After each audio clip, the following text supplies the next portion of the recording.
আসসালামু আলাইকুম ওয়া রাহমাতুল্লাহি ওয়া বারাকাতুহু। আজকে আপনাদেরকে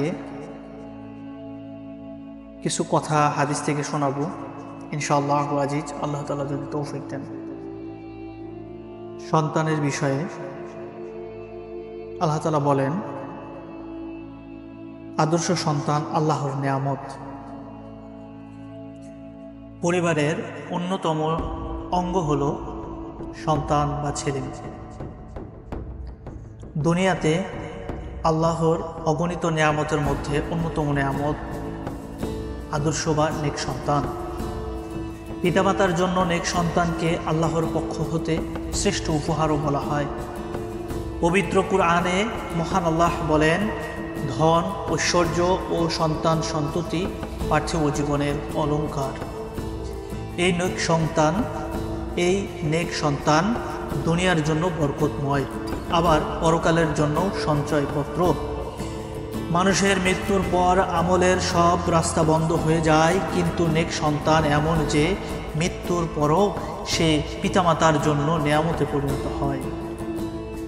হাদিসে নববীতে ইরশাদ হয়েছে, হযরত আয়েশা হুরায়রা রাদিয়াল্লাহু তাআলা আনহু থেকে বর্ণিত, প্রিয় নবী সাল্লাল্লাহু আলাইহি ওয়াসাল্লাম বলেন, নিশ্চয়ই তোমরা নিজেরা যা উপার্জন করো তা হলো সবচেয়ে পবিত্র খাদ্য, আর তোমাদের সন্তানগণ তোমাদের উপার্জনের অংশ।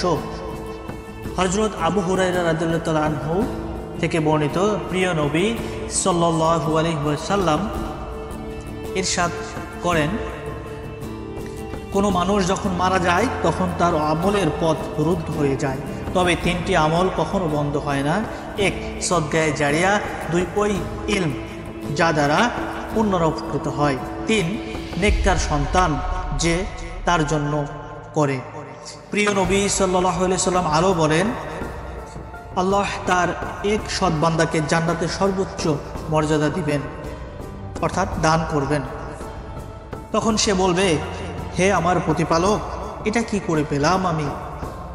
হে আমার প্রতিপালক, এটা কি করে আমি পেলাম? তাকে বলা হবে, তোমার